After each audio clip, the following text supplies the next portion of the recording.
المعالق الخشب دي يا جماعة ممتازة جدا للعسل.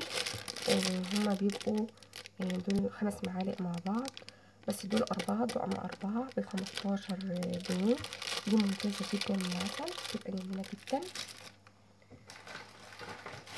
برضو المعالق البلاستيك دي اللي عنده أطفال وحابب اللي هو يجيبها، بتبقى مجموعة 5 مع بعض، بس أنا أخدت منهم واحدة، وطبعا مش متذكرة السعر بتاعها، 10 جنيه.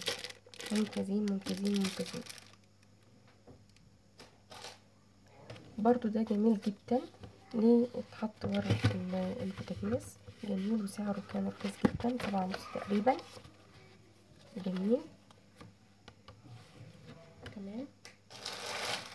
وطقم المعالق الخشب ده طقم على بعضه 5 بيس، ممتاز جدا جدا جدا، وعامل لأي مطبخ لأي حد، أنا مش متذكرة